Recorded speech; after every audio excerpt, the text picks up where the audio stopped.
This is a relay project. Real Talk starts right now. Here's Ryan Jesperson.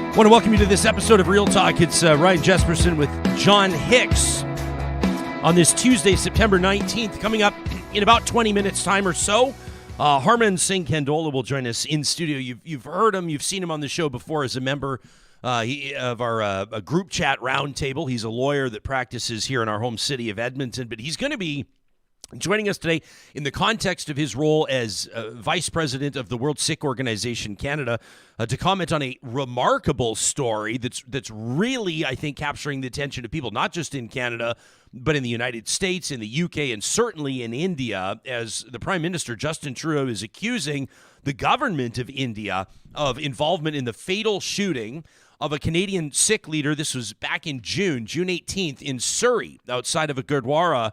Hardeep Singh Nijjar was the president of that Gurdwara. He was shot dead in his vehicle by two assailants who escaped in a nearby vehicle. The shooting was widely condemned around the world. I mean, as a matter of fact, his funeral services, his memorial was attended by thousands and thousands of people, many of them international attendees, people who arrived in Canada to pay their respects to the Sikh leader who was described by New Delhi as a Khalistani terrorist. He was one who has been fighting for the independent Sikh state, and basically what this comes down to, the allegation that the Prime Minister of Canada, Canada's foreign affairs ministers and others are making, is that this is a state-sponsored murder on Canadian soil. Canada has gone so far as to expel a senior Indian diplomat, that's Pavan Kumar Rai, and India, as is being reported by CNN this morning,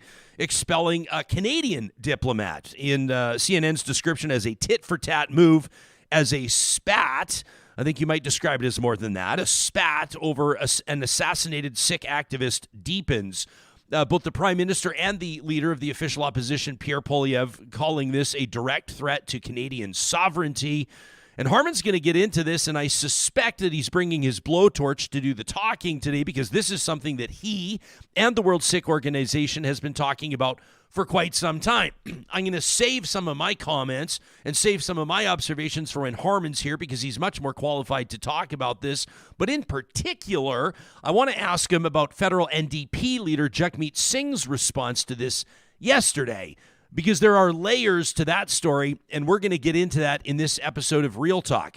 First, though, in just 1 minute, we're going to meet a couple of Albertans, engaged Albertans, who have joined an organization that they describe as small but mighty. It's an organization, a national one, called For Our Kids, and they're fighting for the planet. They're outside the World Petroleum Congress in Calgary this week, demonstrating. We're going to find out exactly what they're up to, why they're doing it. This interview that's coming up was prompted by an email to the show. We invite you oftentimes, as a matter of fact, almost every show, to send us your thoughts to talk@ryanjesperson.com. And that's exactly what Heidi Bergstrom did. You may remember her name. Heidi has been on the show before, a couple of years ago, as a matter of fact, to talk about government-supported, like $10 a day childcare, basically, government-supported or government-subsidized childcare. And she came at it from two angles, as a mom and as a professional working in accounting. She did an amazing job on the show. She's remained a friend of the show. If you join us live weekday mornings, if you're watching on YouTube, you've probably seen Heidi's name pop up from time to time in the chat. She's going to be joined by Kraatz, and the two of them are going to take us into that story. The whole talk about climate anxiety, we've been getting emails from a lot of you referencing that specific or employing that specific phrase. And those conversations have been prompted by coverage that we've brought you on wildfires in the Maritimes, in BC and in Alberta, on flooding across the country and around the world, and on other stories relating to the planet. I mean, talking about Alberta's wind and solar moratorium, as an example, has prompted a strong response from a lot of you. So I'm interested to see where our two guests are going to go on that. We wanted to let you know that this episode happens with support from our friends at Danatech. If you're looking to give your team the industry's best safety training, Danatech has been Alberta's safety training leader for more than 3 decades, more than 30 years. Their courses are designed by experts with real on-the-job experience, so the courses are actually going to make a difference on your job site. They're actually going to resonate, be taken seriously, and make a difference.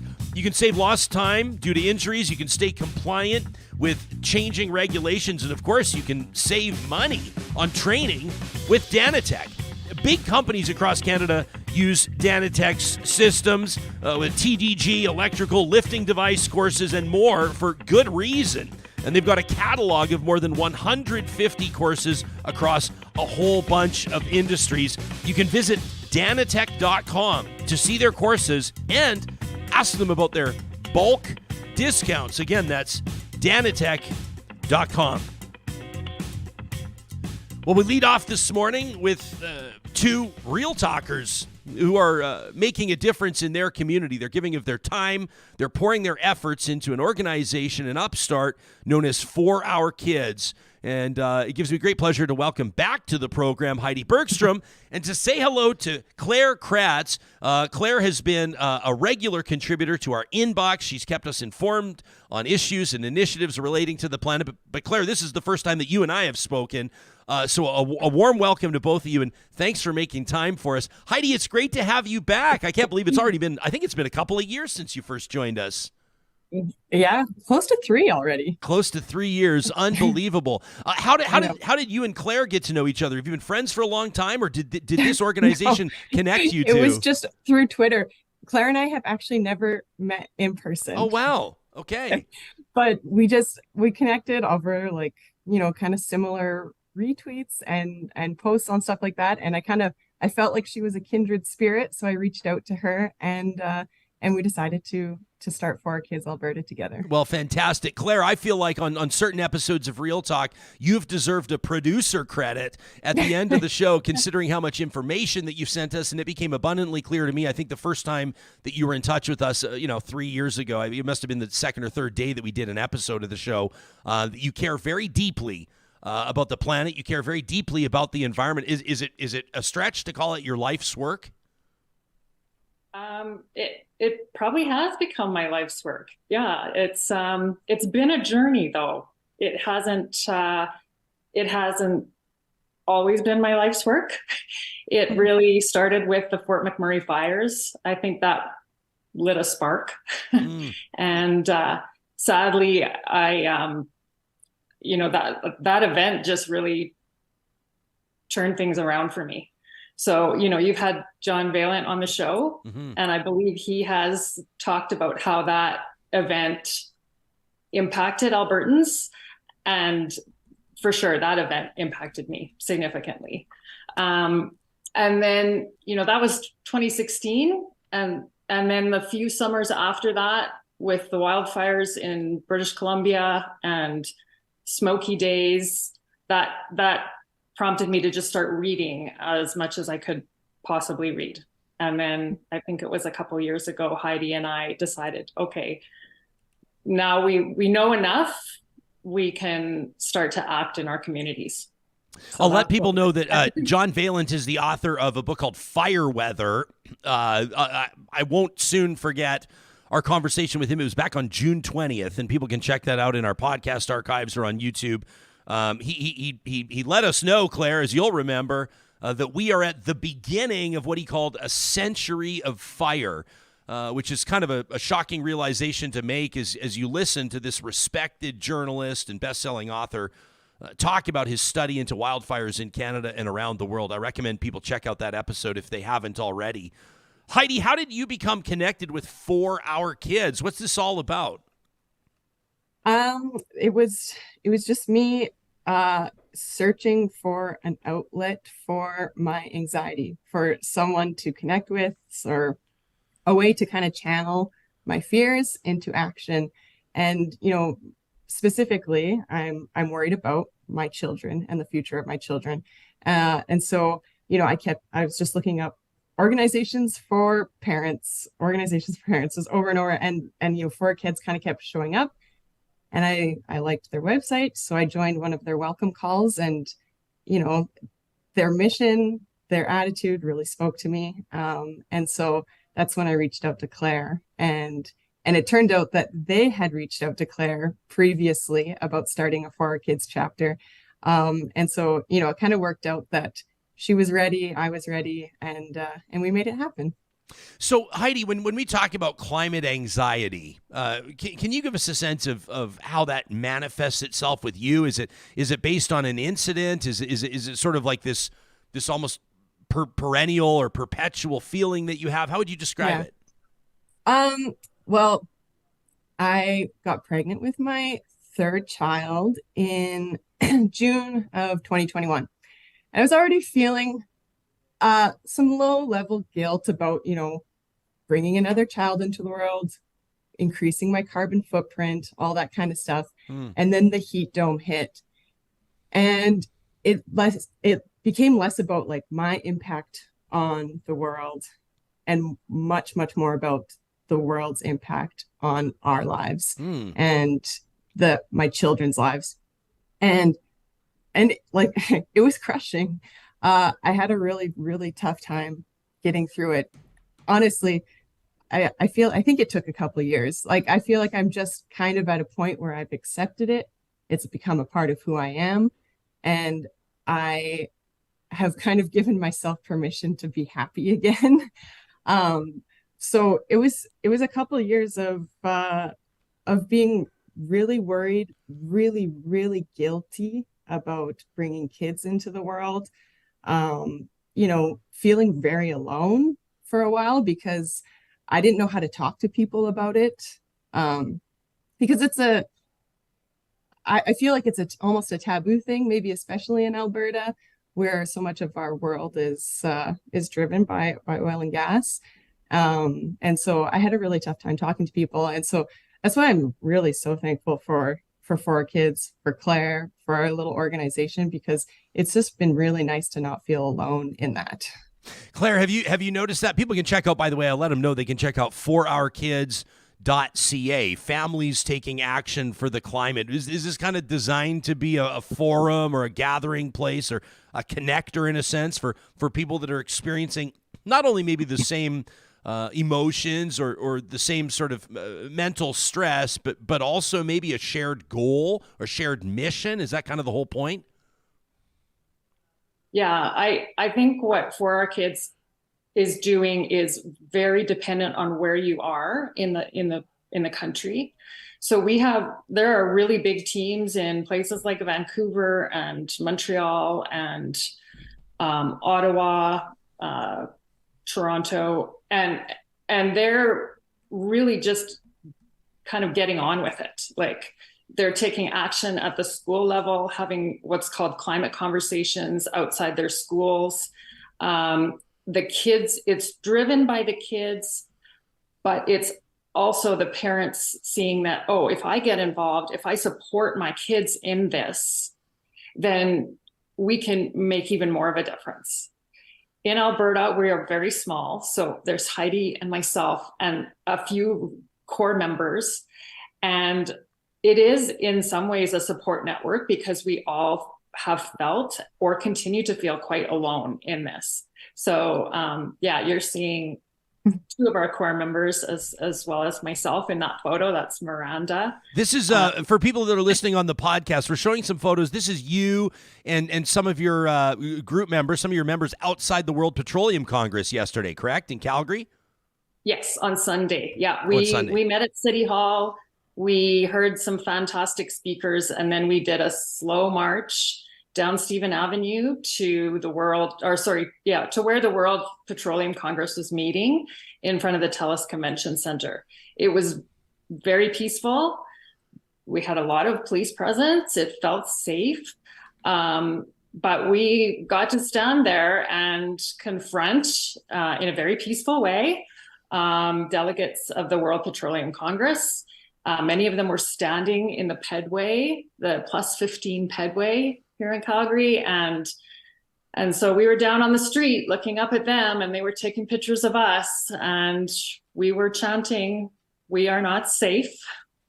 And it did feel very powerful to be there and to at least be able to say to the people that are making big decisions inside this week, because that's going on all week.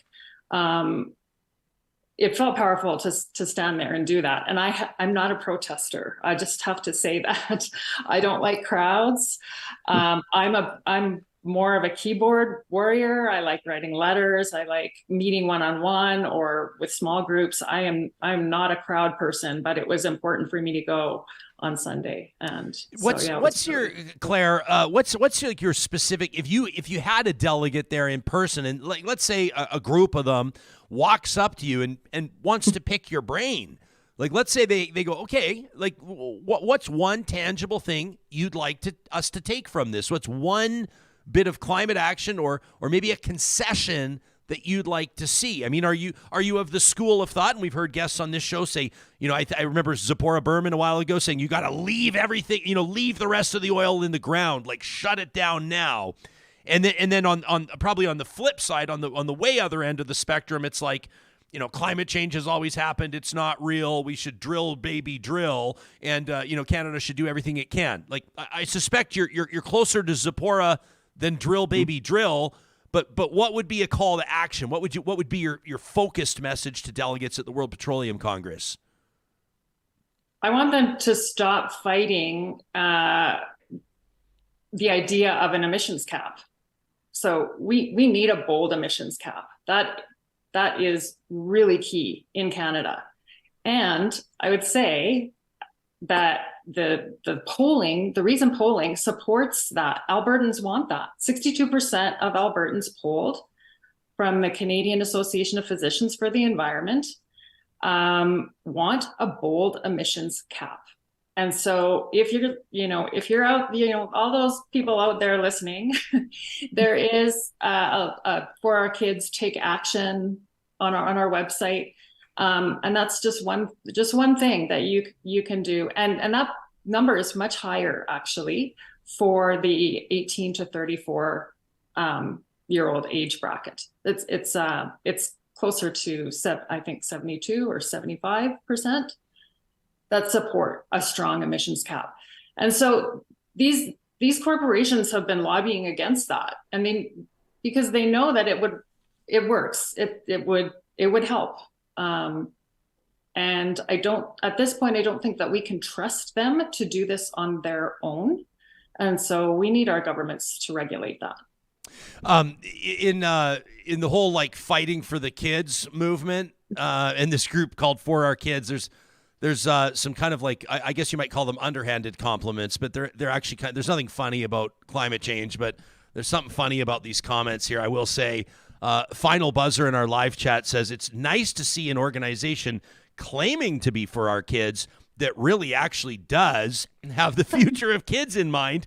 Tony says, to be honest, when Ryan said the name of the organization, my first thought was, oh no, not another Take Back Alberta whack job group. But then when he mentioned Heidi, it was all good. So Heidi, I guess your reputation is given the group some credibility amongst real talkers. Have you found, Heidi, that through your initial action with this group or your participation as you've been learning more about it, and again, people can check out forourkids.ca, have you found that your climate anxiety has subsided a little bit? I mean, are you feeling like you're making progress there? Do you feel a little bit better about what's going on around you? Oh, 100%. Yes. Yeah. Like I said before, just like not feeling alone has been huge. Just hearing other parents and kind of, commiserating a bit. And we are doing action. We're fighting for, electric school buses. That's a big thing that we're working on. And that's, not only for the environment, but also it extends to mental health as well, because, there's studies that say that when kids see the adults in their lives trying and fighting for them, that their own climate anxiety will go down as well. So,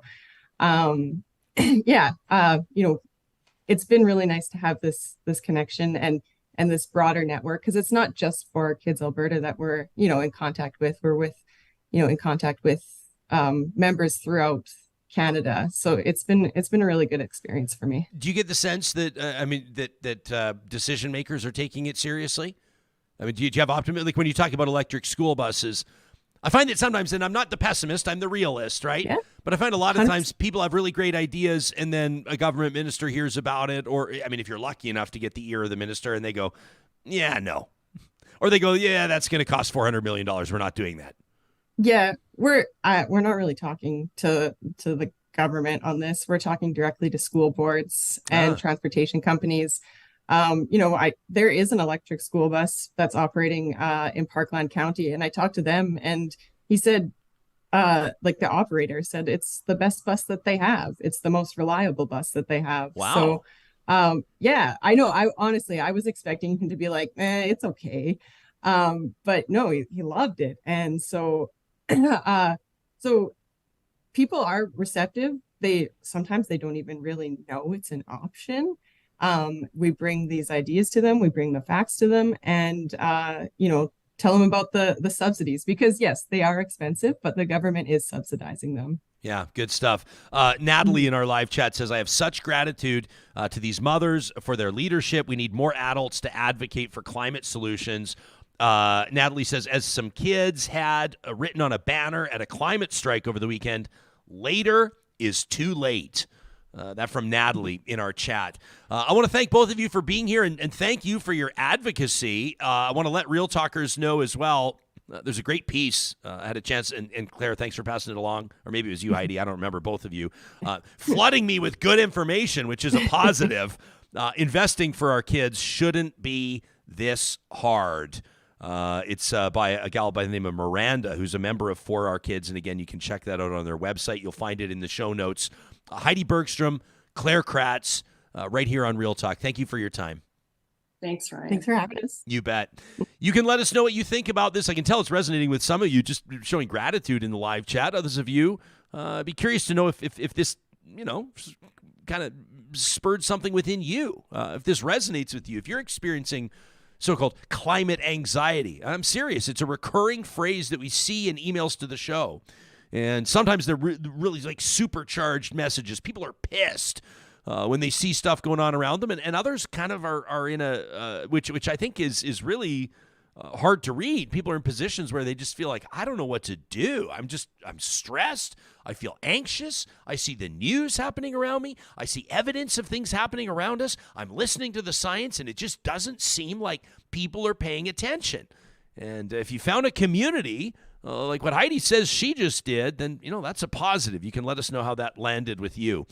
Harman sing Kandola in just a moment. I wanted to let you know that this conversation is presented by Real Talk sponsors like our friends at Grand Dog Essentials Quality Raw Food. They're providing weekly delivery to your door to the Metro Calgary and Edmonton areas, as well as Central Alberta, with a minimum order of $50.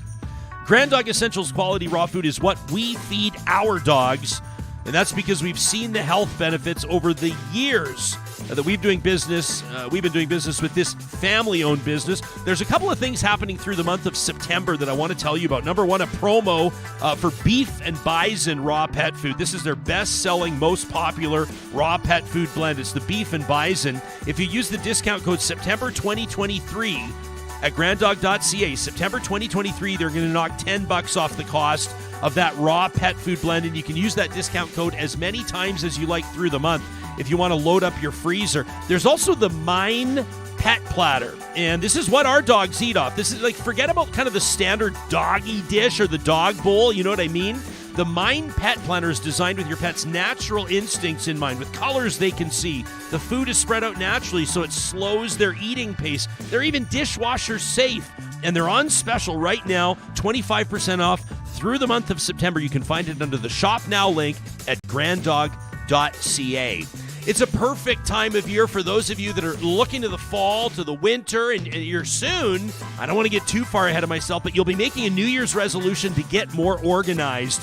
Well, you might want to get started with a call or a note online to California Closets. The consultation is free. You can request it on their website, californiaclosets.ca. Whether it's a family room setup, like an entertainment center like we did, maybe you need a new closet, maybe you've had that dream walk-in you've always wanted to build, maybe you need a arts and crafts center for the kids, or maybe you want to overhaul your garage. They are masters in maximizing the impact and the value of your biggest investment, your home, including garage storage cabinets. If that resonates with you, don't hesitate. Get started today by visiting CaliforniaClosets.ca.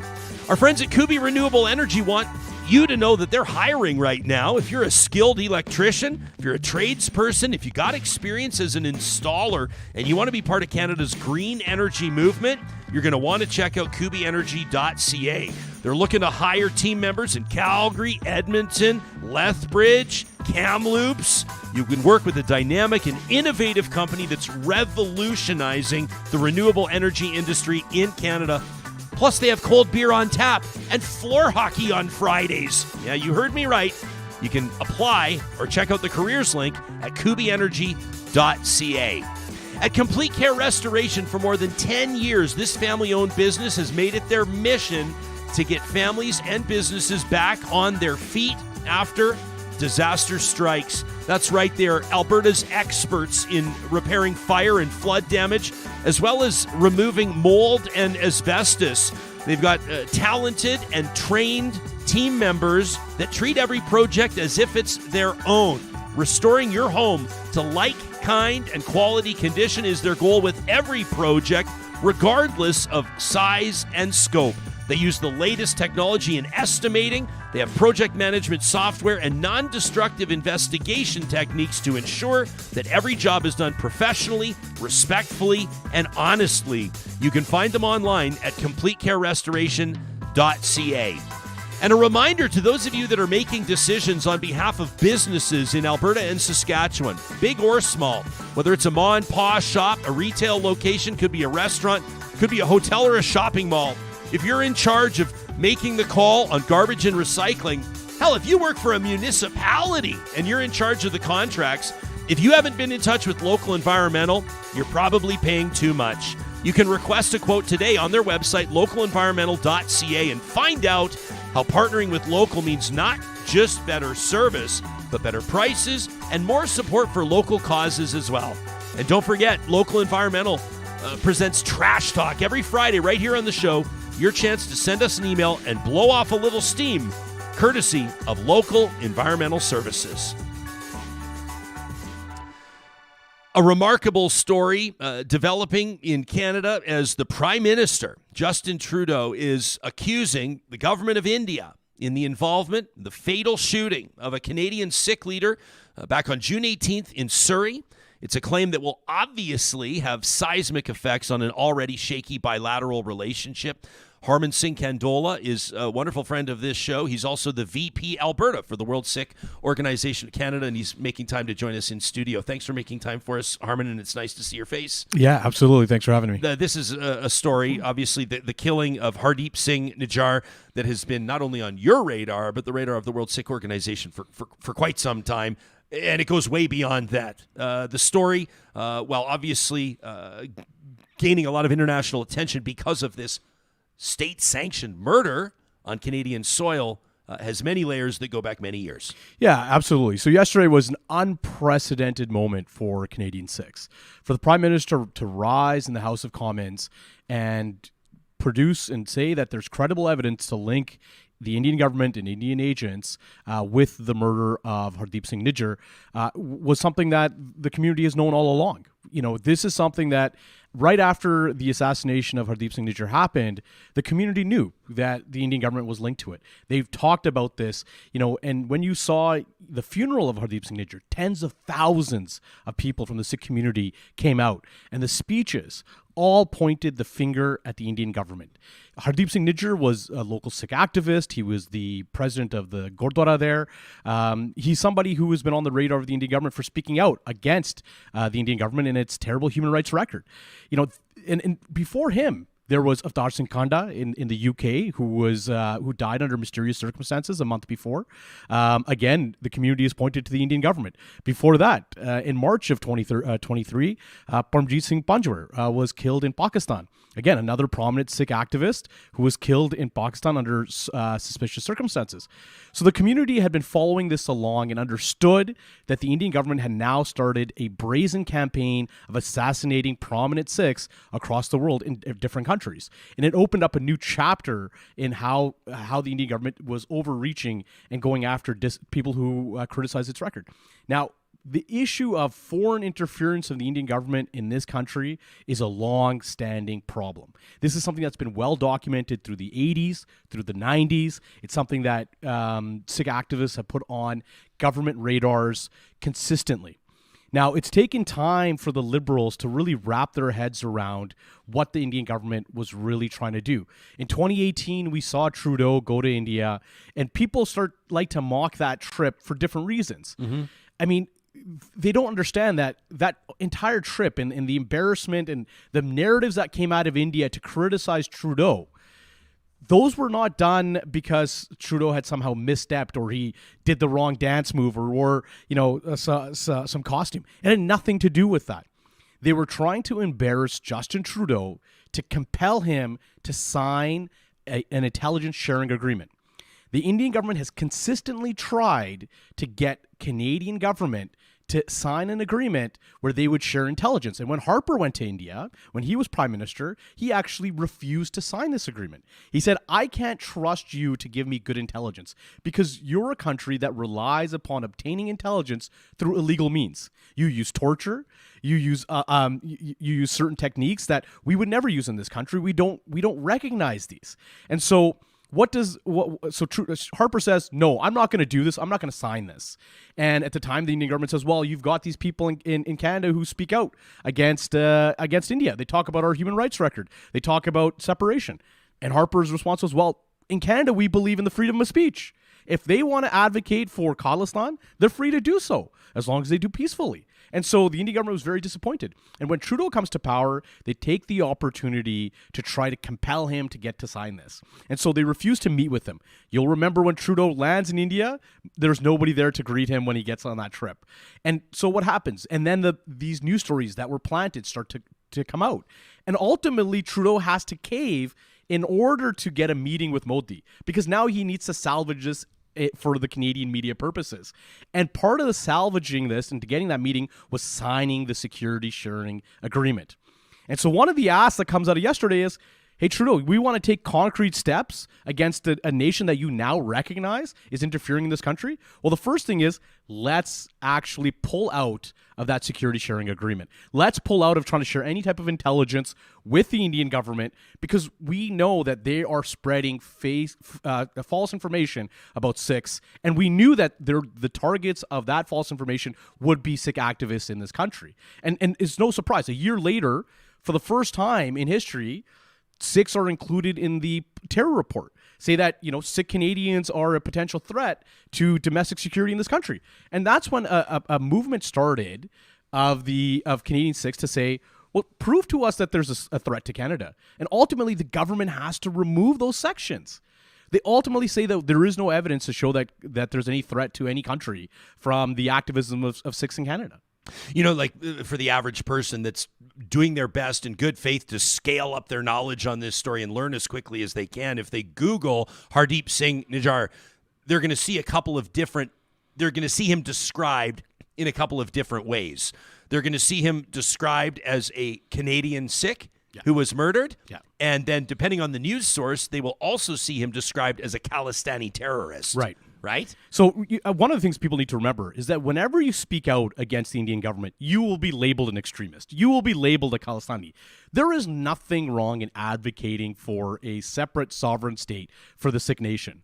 People need to remember that prior to 1850, the Sikh Empire existed as its own autonomous nation, right? 1815 is when the British then take over control of the Punjab.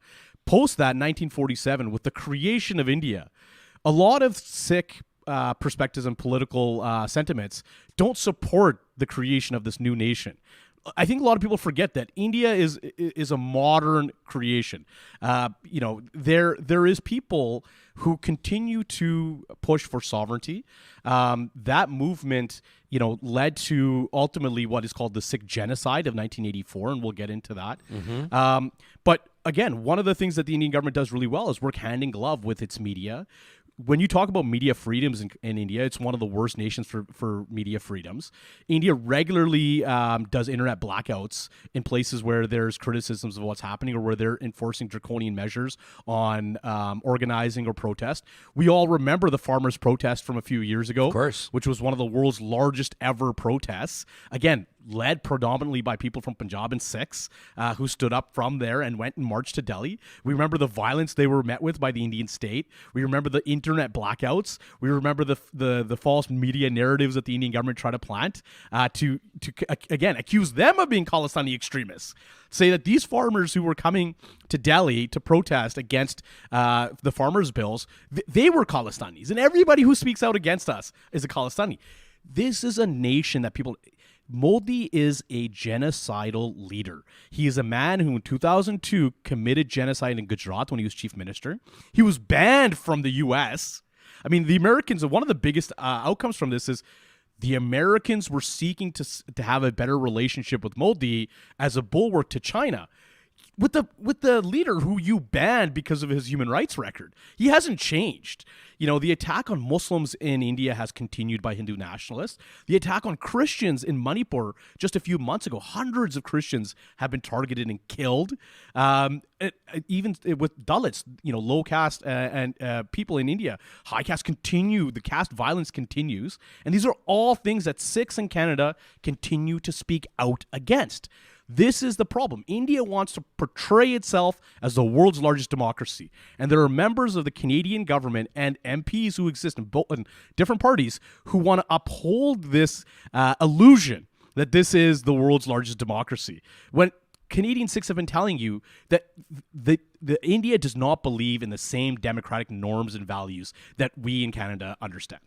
I think it's of interest to our audience to know that it's believed that the Prime Minister spoke about this in the House of Commons yesterday because the PMO learned that the Globe and Mail was set to break this story. The Prime Minister reportedly briefed presidents, prime ministers in the United States, the United Kingdom, France, and potentially elsewhere here. Particularly interesting, and I'm curious for your comment on this, to see what federal NDP leader Jagmeet Singh had to say about this. Yesterday, tweeting, today, we learned of allegations that agents of the Indian government murdered Hardeep Singh Nijjar, a Canadian killed on Canadian soil.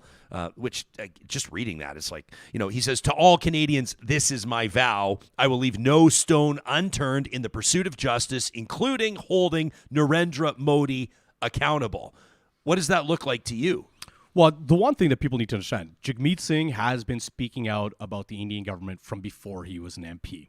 He was banned, he was denied a visa to India for speaking out about its human rights records.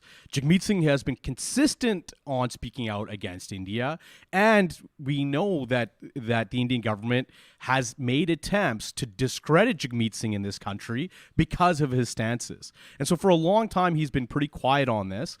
So to see him, you know, come out yesterday so boldly, and I mean, his party did put out a motion several months ago, speaking out against Hindu nationalism and the violence that is associated with it. But the community has always known that agents exist to surveil, to interfere, to absolutely undermine Canadian Sikh interests. This has happened in the 80s. It happens in the 90s. It's currently happened. You know, there is evidence of media journalists, Indian media journalists who have been on the payroll of the Indian government to surveil Canadians. That came out in an immigration hearing of this journalist when he actually applied for his immigration status here. It came out in the record that he was on the payroll of the Indian government.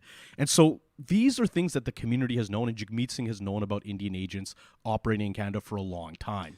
Do you think the United States would do anything about this? Do you think the UK would do anything? Do you think this, like I was referencing before you joined us, Harman, when you were in our green room, the CNN headline on this, I don't know if you've seen it, India expels Canadian diplomat. And by the way, you know, as we mentioned, Canada expelled an Indian diplomat, Pavan Kumar Rai. But India expels Canadian diplomat in tit-for-tat move as, quote, spat over assassinated Sikh activist deepens.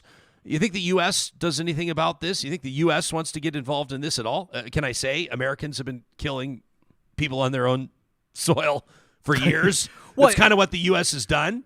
The U.K. did nothing. So the U.K., right now in an Indian jail is a Scot by the name of Hardeep Singh Nijjar. So Jaggi Singh Joel, I got his name wrong. Sorry.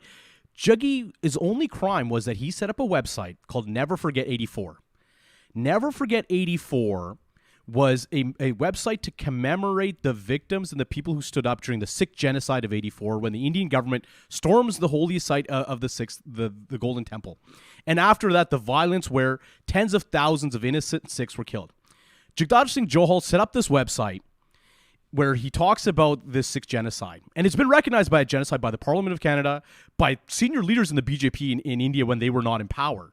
Everyone has recognized this as genocide. He goes to India for his wedding. He's abducted off the street. This is a Scottish national. He's abducted off the street in plain daylight, and he is then detained. He's held without charge for years. When the charges are laid, he still hasn't been tried. He's been in an Indian jail for over 2,400 days. And yet, the UK government has still not said anything. There was pressure on Rishi Sunak when he went to the G20 to speak out about Jagdar Singh Johal, and he refused to do so. Avtar Singh Kandola was assassinated in the UK in March of this year, or June of this year, and Rishi Sunak has done nothing. Countries have consistently put economic interests and trade deals ahead of human rights. It's not the first time. I'm not justifying it, Harman, but it's not the first time. Absolutely not. And this is one of the biggest frustrations that Sikh Canadians have felt, is that this government was prioritizing a trade deal over human rights. And we brought this up consistently with the government and with opposition leaders. And so for the first time yesterday, when Prime Minister Trudeau steps up and actually names the Indian government, it was a moment of relief for so many, a moment of vindication, a moment of anger that, why didn't you recognize this before? But so much of the Canadian mainstream has been misled by talking heads who claim authoritative voices over Canadian Sikh issues. After Hardeep Singh Nijjar was assassinated, there was local media in Vancouver who tried to propagate a false story that this was Sikh-on-Sikh violence, when everybody, tens of thousands of Sikhs, are saying that this is the Indian government. We're yelling at people that we know this was the Indian government. You had media members who said, well, no, this is Sikh-on-Sikh violence. This is some other story. Trust me, because I've covered this community for decades. I understand. No, they don't understand, and they're not authoritative voices on this, and they've been misleading the Canadian public about the role of the Indian government in interfering in this country. There have been reports of relating to what you're talking about. People can check out baznews.org. Jessica and Sandu, who's been on the show before, penned this piece. This was back on not too long ago, Harman. A couple days ago. September 15th. An Indian counterintelligence agent is working at the Indian High Commission in Ottawa. Stories like these don't get like a ton of traction in the mainstream in the Canadian population. In part, I think, because the average person doesn't fully understand it. They don't understand why it's such a big deal. Yeah, and I think, one of the reasons why we set up Boz News was to counter these narratives. That's a story from 3 days ago, talking about, the evidence that existed. So while we expelled one diplomat, there's another that we've named who's actually a counterintelligence agent who's been placed here to theoretically his position is to renew visas and passports. No, he's a counterintelligence agent. He's here to spy on Canadians. We know that. That's public knowledge. We've put it out there. Yet, he's not been expelled yet. The Canadian government still hasn't taken the steps of actually pulling out of this security sharing agreement. There's calls for a public inquiry. Canadian Sikhs have been in this country for over 100 years. Surveillance of this community has been there since the beginning. Even in the early 1900s, the British government would surveil the Sikh community in the Port of Vancouver. There was evidence of agents who would infiltrate the community, who were paid to actually disrupt the community, to divide the community, and all around the period of the Kamagata Maru, there was actually an agent, Hopkinson, who was brought from India, who had experience in India. He understood the language, and he was brought and he was made in charge of the Port of Vancouver. And his job was to surveil the Canadian Sikh community, because at the time, Sikhs had left India, they'd come to the shores of this country, and they were organizing against imperialist forces. They were organizing against colonialism. They were saying that we want to be able to enjoy the freedoms of democracy as well. And at that time, we were being surveilled, and it's never stopped.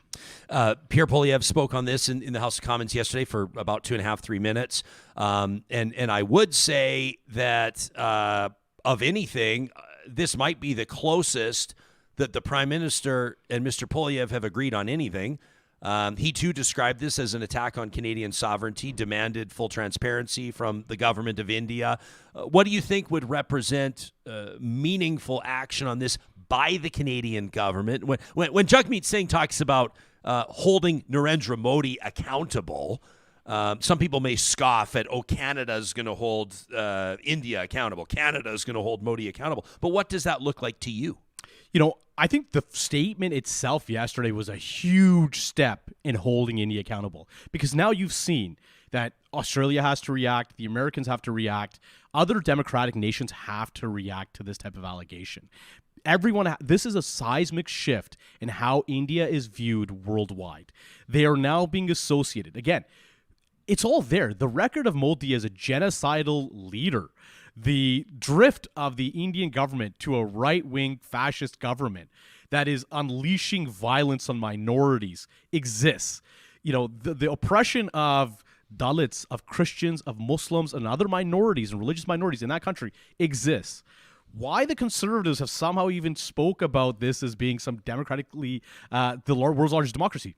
Don't forget, when Trudeau is trying to hold Modi accountable, the Conservatives are attacking him for not working with the world's largest democracy. Shiv Majumdar, who is well known as a Sikh genocide denier, who has worked to undermine the voice of Sikh Canadians, freshly minted MP, takes the opportunity when Trudeau was in India to double down on that the Prime Minister is embarrassing us.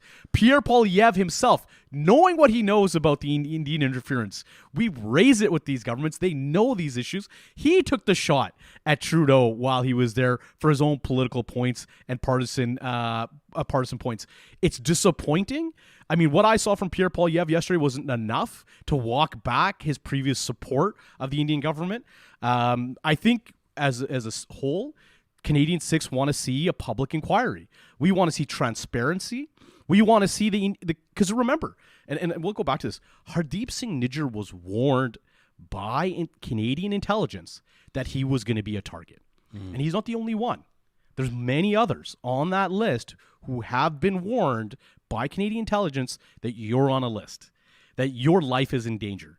The day that Hardeep Singh Nijjar was assassinated, he stood up in the Gurdwara and he gave a speech that said that I know that the Indian government is trying to kill me, but I will never stop advocating for Sikhs, for Sikh human rights, and for Sikh sovereignty. That is the type of what we say, spirit that Sikhs live in. Hardeep Singh Nijjar knew that he was going to be killed by the Indian government. He embraced it and he still spoke out. But for those others who've been warned, we want them to have security. We want the Canadian intelligence to actually ensure the safety of Canadians. And I don't think that's unreasonable. I'm referencing CBS News reporting out of the United States on this. Public Safety Minister Dominic LeBlanc, obviously a Canadian minister, said yesterday to CBS that Canada's National Security Advisor, the head of CSIS, Canada's spy service, have traveled to India to meet their counterparts and to confront Indian intelligence agencies with the allegations. He described it as an active homicide investigation led by the RCMP. Melanie Joly, minister, says she would raise the issue with her peers in New York City. This would have been last night ahead of the UN General Assembly. I wanted to give you a chance. This is taking people behind the curtain a little bit.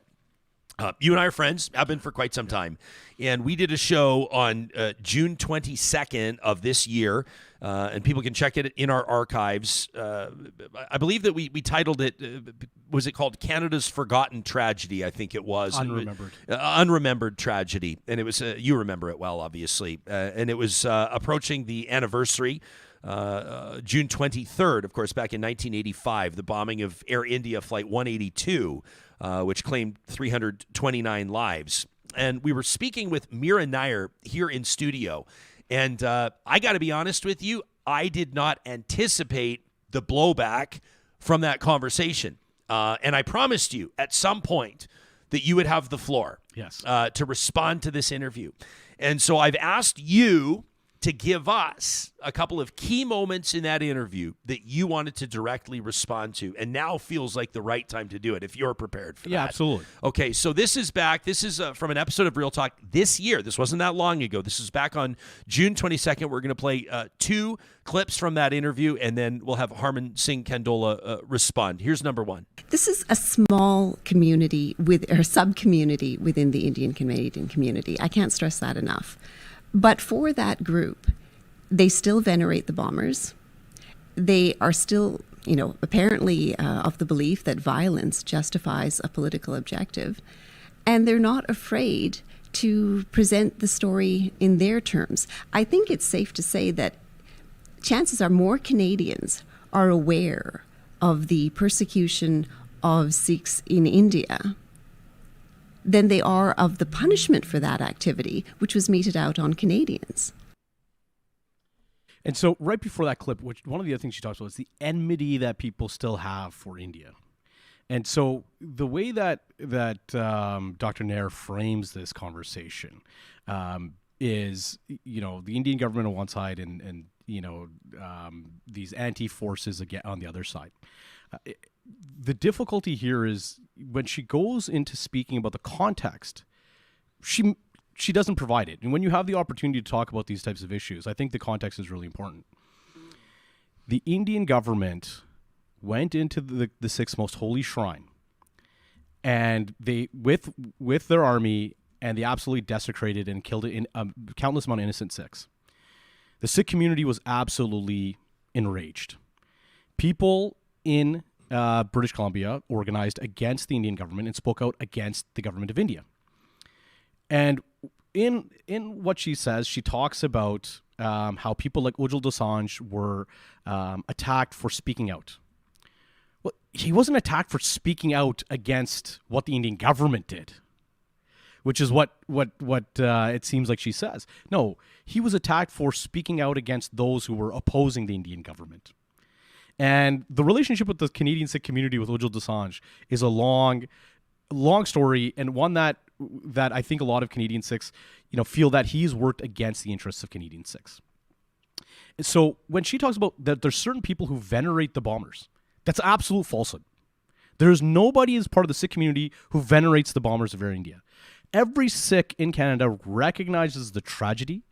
They want to remember the victims. But these types of false narratives that there are people who venerate the bombers.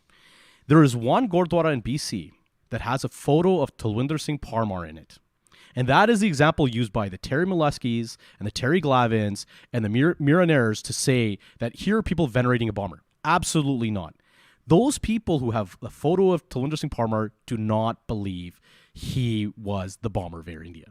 They believe that he was set up by the Indian government to be the accused. And why do they say that? Because he is extradited to India, and before he can be tried, and before there's any type of inquiry or anything before that, he is killed extrajudicially.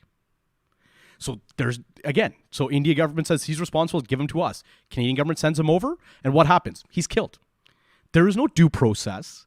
There is no trial. He's killed, and conveniently enough, there is a admission that is then produced.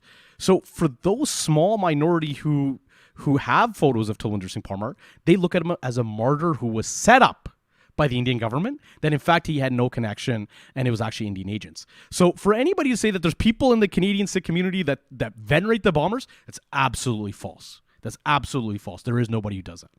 This is one of the other moments. I mean, I'll let our audience know you wanted to comment on the whole thing. That's right. But for the purposes of time, here's the other one that you asked us to present. The parade 3 weeks ago in Brampton. 3 weeks ago, yeah. Yeah, a parade was commemorating what is considered a day to recognize martyrs in the Sikh faith. And one of the parade floats depicted the assassination of Indira Gandhi under the title of Revenge. And as best as I've been able to determine from our official government, no member has really said anything about it. Patrick Brown did, give an interview to Indian media that he deplored the violence. But I just find it telling that Canadian media didn't seem to really want to engage on this topic. So again, I feel that we haven't made much progress from where we were in the 1980s. The veneration of those martyrs who assassinated Indira Gandhi has nothing to do with the Air India bombing. These are two separate issues. For Sikhs in Canada, Indira Gandhi, who was the Prime Minister of India, was an absolute tyrant and dictator. She committed the atrocity of attacking the Sikhs' most holiest shrine. At the same time, in June of 1984, hundreds of other gurdwaras across India were attacked. Innocent Sikhs were killed, all for the crime of being able to express their right that they should have a sovereign Sikh nation. A lot of innocent people who had nothing to do with this movement. There are people in Canada, in Edmonton, who live with the trauma of being picked up and held without charge, of having seen their brothers and their parents and their mothers and their sisters be killed extrajudicially. That was the 80s and 90s in India. For her to say that that there should be some crackdown on those who venerate those who killed Indira Gandhi, the Canadian Sikh community absolutely celebrates the assassination of Indira Gandhi. She was a dictator. She was a tyrant. She was a genocidal leader. For Canadian Sikhs, there is no issue with looking at Indira Gandhi and her assassination. The people who assassinated were her own bodyguards, who felt that they were duty bound to hold her accountable, because as a Sikh community, there was no other path. What that leads to is the Sikh genocide. The assassination of Indira Gandhi leads to a Sikh genocide where 10,000, after 3 days of violence, where no police, no army stepped into Delhi, while mobs massacred Sikhs, innocent Sikhs in New Delhi. After 3 days, 10,000 bodies lay in the streets of the capital of India in 1984. Up until today, not a single person has been held accountable, has been convicted, and it was done by the state. The state provided lists and rolls, ID rolls of who the Sikhs were, where they lived. They gave those to mobs who then went in and killed Sikhs. That is what she's talking about, and that's the context that she is not telling you. That so much of the advocacy that comes after this is for justice for the victims of genocide. And for her to somehow conflate that, well, Canadians know more about Sikh genocide than they do about Air India, and there's something wrong with that. No, let's recognize the victims of Air India. Let's commemorate those innocent children and families who were the victims of that. And let's also remember what happened in India and the genocide happened. There was a book, it's called Soft Target. It was by two reporters, National Post reporters. This book, Soft Target, lays out, and it's from that period of time, and it covers that period of time of the 80s. It covers how the Indian intelligence services had infiltrated Canada. And in one of the forwards, local Edmonton late MP David Kilgour actually writes one of the forwards, and he was a great friend of the Canadian Sikh community. And he writes about how he had credible intelligence. He had credible intelligence that the Air India bombing, all paths about who was responsible lead to the Indian consulate and the High Commission. And so when the inquiry happens at Air India, the World Sikh Organization applies to have David Kilgour and the authors of Soft Target, which is the comprehensive book about Indian interference in this country, appear at that inquiry. And those requests were denied. So the people who would point and actually show you evidence of the Indian government's involvement in Air India, those voices were silenced. And to this day, they've been silenced. I can think of other, like Terry Malevsky, Terry Glavin, like there are other Canadian journalists that have really gone to the wall, yes. In particular on their comments on the Air India bombing. To bring this conversation full circle, when you heard the Prime Minister speak to this yesterday publicly, yes, you're the VP Alberta for the World Sikh Organization and all of the other things. People know you from your political involvement and everything else, but just you as a human, how did you feel? How do you feel today talking about this publicly? It's been so many years, Ryan, of not being believed. It's been so many years of people dismissing this type of conversation as conspiracy that, you know what, why does the Indian government care? Why would they do this? Why would we've lived our entire lives understanding that Indian agents operate in this country and they surveil us. You know, we as Sikh activists face the brunt of targeting, even whether it's online, whether it's in person, whether it's character assassination. My friend Jaskarn Sandhu, who wrote that piece for Boz News about that counterintelligence agent, when he ran for municipal office in Ontario a year ago, 2 years ago, he was the most attacked and abused municipal candidate across Canada. The Samara Center for Democracy did a report on online abuse, and he was the number one target. Why? He was labeled as an extremist, a Khalistani. This is the type of abuse we face on a daily basis for speaking out.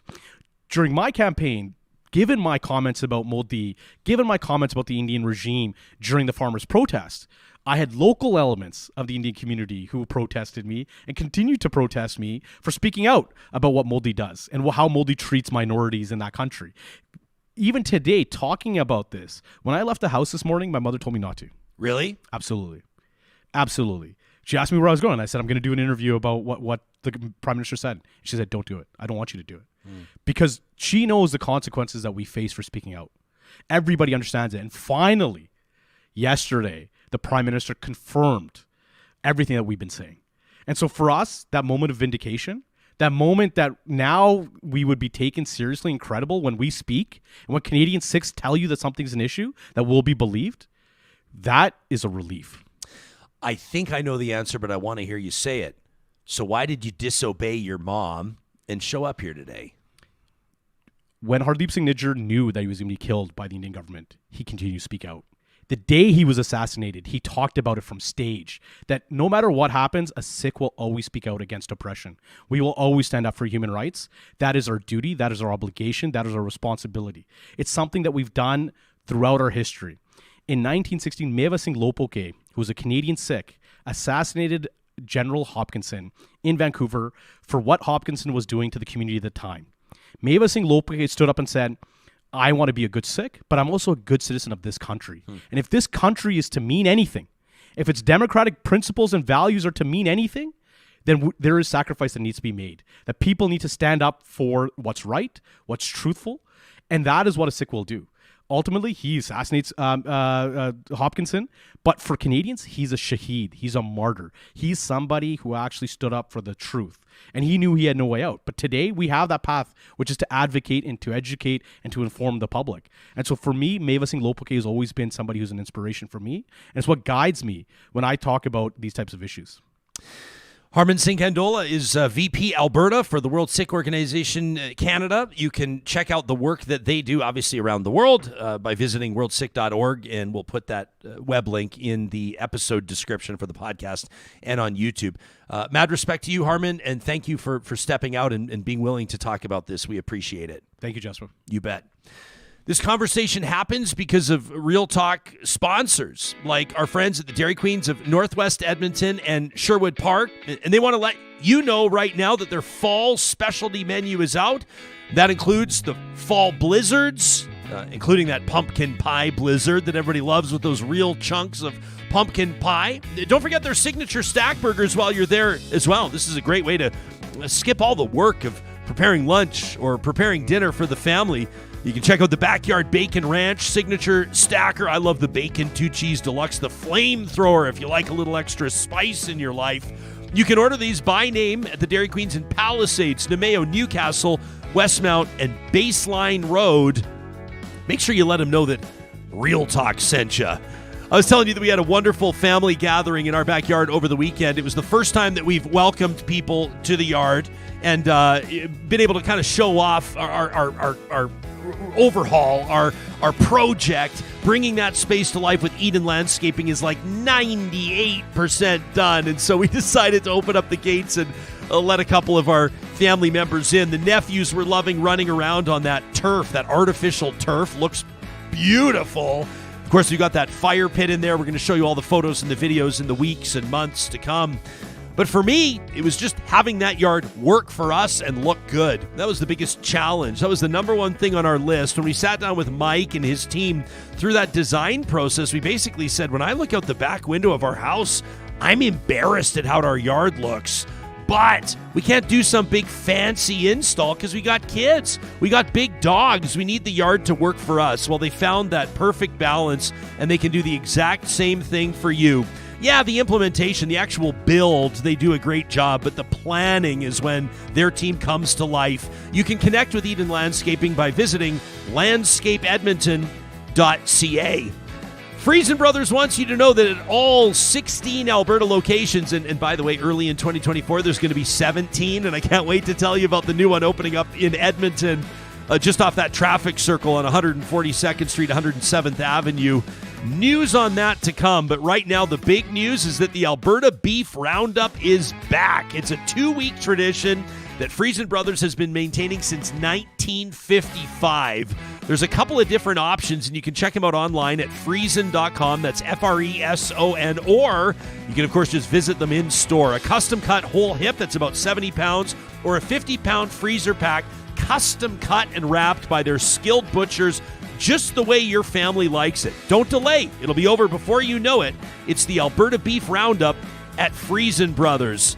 Our friends at Apex Automation want you to know that they're hiring right now. As a matter of fact, they haven't stopped hiring for about a year and a half.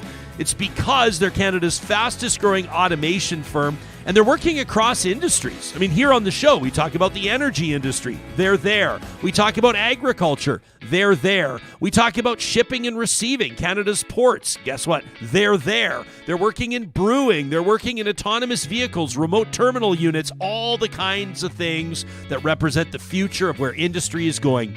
If you've got your PEng, if you're a professional engineer and you're looking to work for a company that's going to value you and help you reach your full potential, you can explore a career at Apex today by visiting the appropriate link at apexautomation.ca.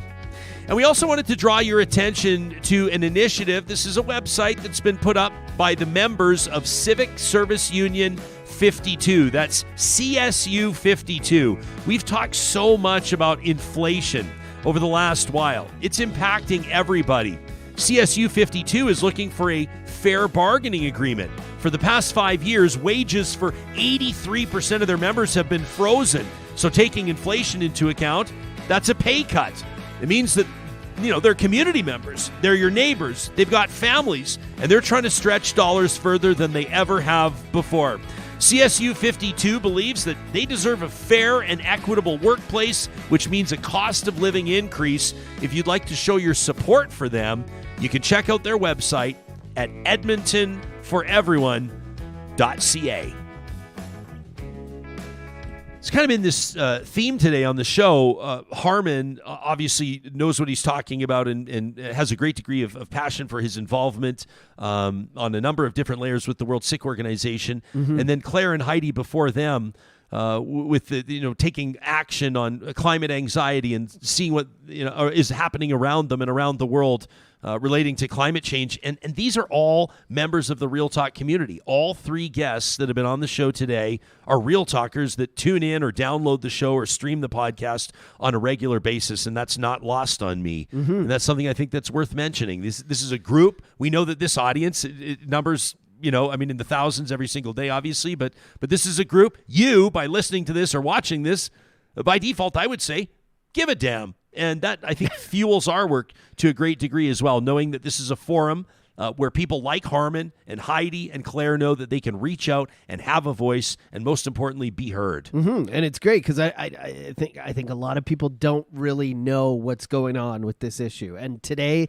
they got a taste of it because it was all over social media, and they're like, that's why I love the show we did with the previous guests as well that you showed clips of today, because it really, I didn't know a whole lot about the issue until then. And then it's nice to hear Harman's side as well.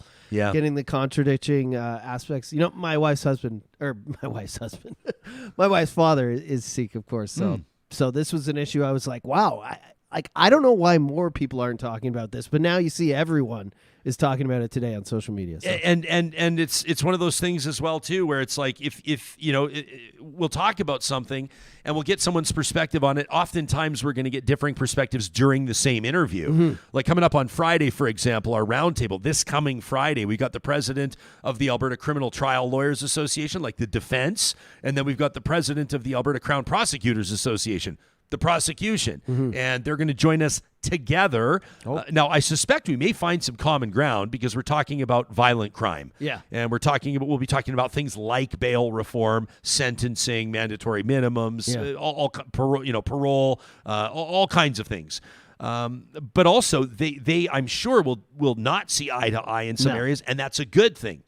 Whereas other interviews, we may talk to somebody, and that conversation, that interview may demand follow-up. We'll hear from people that would oppose that perspective or see something differently, and we want to let them know that within reason on this show.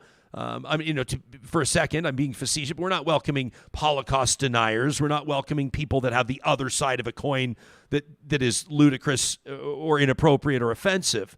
But if somebody sees an issue differently, their perspective is welcome here. Yeah. We want to. I believe a friend of mine opened up a gym a while ago. It's not operating anymore, but he called it "Forged by Fire." And we hear of people's opinions and belief that are forged by fire, that they've been put through the test. That you have believed something to be true.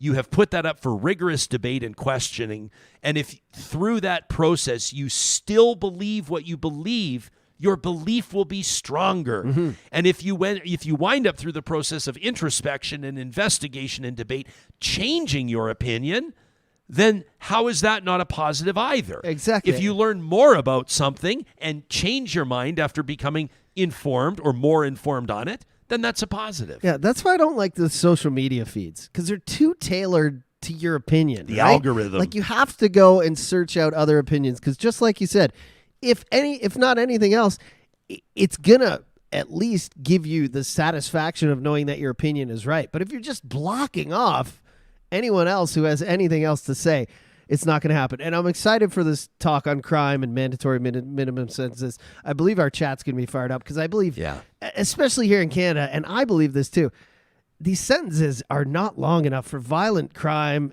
murderers, pedophiles. Like, it's not enough. I don't think Canada's doing enough to keep these people in jail where they should be, to not hurt people for long enough. The ones that we know, definitely are guilty of the crimes. Well, you're even here. I mean, you talk to, if you have a police officer in your life, if you know someone, your brother or your sister, your husband, your wife, your child, whatever. If someone works in law enforcement, they'll be the first ones to tell you that it is a regular occurrence in Canada for someone to be arrested for something in the morning, released in the afternoon, and arrested again in the evening. Violent crime. That is sexual a regular predators. occurrence. And I'm not talking about with like horrific killings, but I'm talking about things like burglaries, crimes that are impacting regular citizens. We hear from people all the time. I mean, like, I've got some emails we're going to read here, none of them to do with violent crime, but I'm sure those will come as soon as we put the invitation out. But there are people that will hear of machete attacks, baseball attacks, unprovoked. You remember I think she was about 67 years of age. She was a tourist. She was visiting here. She was an auntie and a grandma, I believe. Oh, yeah. She was visiting, I think, from Chile to Edmonton. This was a few weeks ago. But, punched in the face and knocked out on the train. They were coming to see downtown Edmonton. I mean, these attacks are happening more and more frequently. Unprovoked attacks. Did you hear this story in Edmonton just the other day? I'm not sure if you saw the tweet. I don't have it on me. We're kind of freewheeling here, but a tweet from the Edmonton Police Service that described an 82-year-old woman who issued a friendly greeting. I think it said a friendly greeting was the word they used to a man in his 20s as they were boarding the bus, and this guy viciously attacked and stabbed her. Now, thankfully, first responders were able to get to her quickly, and skilled surgeons at the hospital were able to save her life. But what are we talking about right now? It's insane right now, especially public transit in the city. Like, me and my partner, we share a vehicle right now. We're looking to get a second one, but she wanted to go to the gym yesterday, 10 minutes from her house, and she was going to take the bus, and she didn't because of all these stories. It's nobody wants to step on a bus. Nobody who isn't forced to, financially, which is another thing. If you can't afford a vehicle, you've got to risk your life just going to work or getting home or taking your kids to school or whatever. It was this tweet, to correct myself, the Edmonton police tweet used the word kindly. On September 10th, an elderly woman kindly greeted a male in his 20s while on her way to catch the bus on 82nd Avenue. If you're outside Edmonton, that's White Avenue. That's, that's Robson Street in Vancouver. The male, impaired by drugs, stabbed her without provocation. The woman brought to hospital for treatment has since been released. The suspect charged and in custody. When's the last time you saw a police release talking about someone kindly greeting someone else? Yeah, apparently she just said hello and he was on drugs. But that's another problem. Like the drug problem in the city is facilitating all this crime around the happening. world. And then, people are losing their minds on the bus, on the train. It's a big tornado right now. Yeah. Wouldn't want to be the mayor. Wow. And I like the mayor. He's a good guy when he comes in here. He's doing his best. But he's a nice guy. It is a handful. But people are starting to wonder what the hell, and whether you like it or not, if you're elected mayor, it is your problem. At the different levels of government, if you're Jyoti Gondek in Calgary, if you're Amarjeet Sohi in Edmonton, or any of the mayor, I'll let you know coming up on Thursday of this week, we have we're welcoming back our friends from the Alberta municipalities, and we're going to be talking to 3 mayors, and they're not necessarily always the mayors from the million population centers. They're going to be the mayors in some of the smaller communities as well. They're dealing with crime. They're dealing with the opioid crisis. They're dealing with everything else as well, and across the country and around the world. But if you're a mayor, if you're the premier of a province, if you're the prime minister, this is your problem. Yeah. And nobody cares if you're going to talk about, I thought our housing roundtable last Friday was great, but Jennifer Keesmaat, former chief planner for the city of Toronto, was talking, and people can say, well, this is, she says this isn't all the federal government. Right? Like, housing is not just a federal government problem. It's a provincial government problem as well, though the provinces love to point the fingers at the feds. And then when it comes to zoning, it's a municipal government issue as well. And municipalities need to figure it out. So these are on crime, on the opioid crisis, on the affordability crisis, on many other things. You might even argue climate change, and I think you could argue it successfully. Yeah. Nobody gets to simply point the finger at somebody else. We expect action from all of our elected leaders and from community members as well. We met 3 of them. We heard from 3 of them today that are taking action. How about our conversation back on September 13th? This was just 6 days ago this is Dr. Greenaway that joined us, and she's been working for many, many years, for like 20 years. Dr. Kate Greenaway has been working in gender-affirming care. So she works with trans and non-binary patients. Her clinic is called the Foria Clinic, and it's coming to Alberta. And she you have to listen to the interview. Fascinating. She was an impressive person, hey? Like where her heart is at with what she does, like her calling in healthcare and what she's dedicated her career to. It's impossible to not be impressed by her. There was a significant response to that interview, and I wanted to read a couple of them. This one from Kyle. Kyle caught my attention when he emailed talk@ryanjesperson.com because the subject line of his email said, gender-affirming doctor misinformation. And I went, okay. He said, Jespo, I knew I was going to write into your show to disagree with somebody this week, and I had a tough time picking between Dr. Greenaway and Charles Adler, but Adler's going to have to wait. He said, well, I do agree that someone should have the right to transition once they either become an adult or are close to an adult. The stats that the doctor claimed on your show are not backed up by evidence, and I wish you would have pushed back a bit harder, like on the doctor who's been doing it for 20 years. But anyway, he says, there are stats out there. The Mental Health Commission has found that 1 in 3 trans youth under the age of 18 has attempted suicide in the past year. Trans people are 2 times more likely to commit suicide than lesbian, gay, or bisexual people, and more than 5 times more likely than the general population. Now, it's been found that gender-affirming care had an acute reduction in suicidal ideation, but rates increased at 5 years back to 5 times the national average by 15 years post-surgery. The issue of gender-affirming care is more than just hormones and surgeries. These people are suffering mentally with things like gender dysphoria, body dysmorphia, or they're a part of a growing rise of this mental health epidemic that has not been seen since the World Wars. And Kyle, I might add that nobody was talking about it as a mental health issue after the World Wars. You'd probably agree. We talked about people having shell shock. We didn't understand anything about PTSD. Let me get back to your email. He says, issues that I see, especially with impressionable kids, and this is Kyle's opinion, is if the kid doesn't fit into their gender stereotype, then they are sometimes told that maybe they were just born in the wrong body or they face other external pressures. Thank you for your journalism, and thanks for your work in the community. That from Kyle. Appreciate your thought.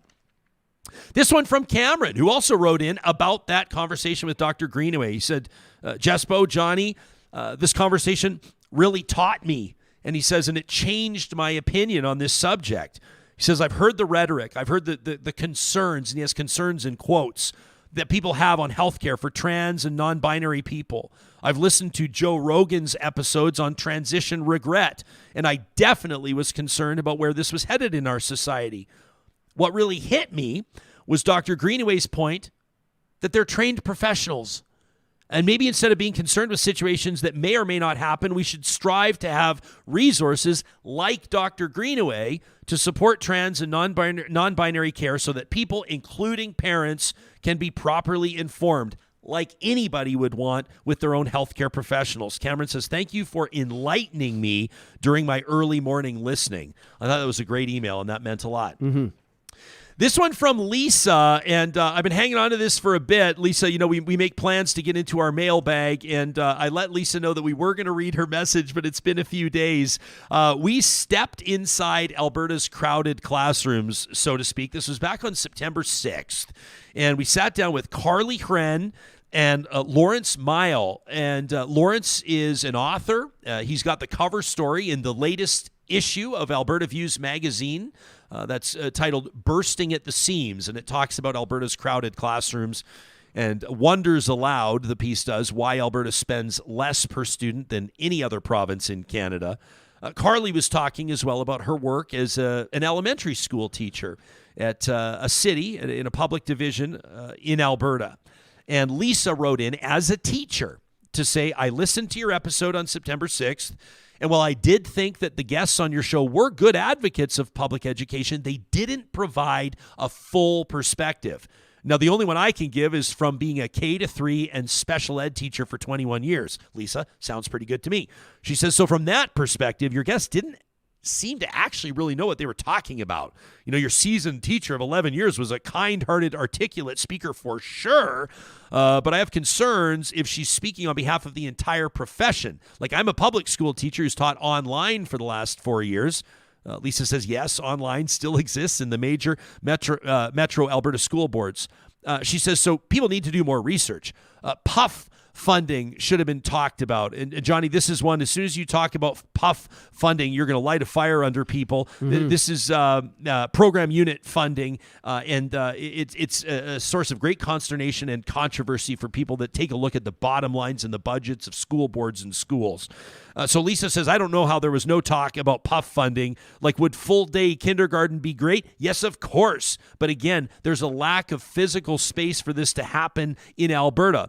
Full-day kindergarten does happen, though, somewhere, typically in the higher needs areas of bigger cities. That from Lisa, who wanted to have her say, and now she has. Lisa, thank you for being in touch. I'll let people know, as a matter of fact, Lisa actually submitted her note to us by way of Instagram DM. She's one of the people that follows Real Talk. Real Talk RJ on Instagram. Hit us up wherever. Johnny does an amazing job on our TikTok. You can find us on Instagram. You can find us on X, formerly known as Twitter. And, of course, you can send us an email anytime to talk@ryanjesperson.com. Great emails. They were good, right? Yeah, they were. And some people are going to be pissed off at what Kyle had to say, or some people might take issue with what Lisa had to say, but that's okay. That whole post-op, human beings who have transitioned and trying to get inside the mind of a person and be like, all these people, the rising suicide rates or whatever the comment was. It's like, I don't know how you can comment on someone's state of mind pre or post-op when they're transitioning. Like, they're still, they're dealing with all the issues, related to their sexuality and their gender, but they're also dealing with the normal issues we deal with, financial, personal, whatever. On top of that, they're under attack, whether they've transitioned or not. But you got comedians standing up, making this a big issue. Everyone, so that whole stat that people are trying to put together and fight on whether you're happier before or after you transition. It's too complicated to just put a number and say this is definite. Yeah, I just don't like it. We made a promise on November 23rd of 2020. Which was episode 1 of Real Talk. We made a promise to this audience, and I know that there are some of you out there that have never missed an episode, which is unreal. I owe you dinner. But I promised you on episode 1 that this show would stay curious and that this show would seek to understand. And that's what we promise you will do every single day. Coming up on tomorrow's show, that's Wednesday's episode, we're going to talk to the lead columnist for Canada's National Observer, Max Fawcett, about a whole bunch of stuff, including the fact that oil prices are high right now. We want to know what that means for Alberta's bottom line, for the nation's bottom line, and whether or not it acts as a setback for any other climate-related initiatives. Plus, we're going to circle back with new details on the E. coli outbreak out of Calgary. We'll see you then.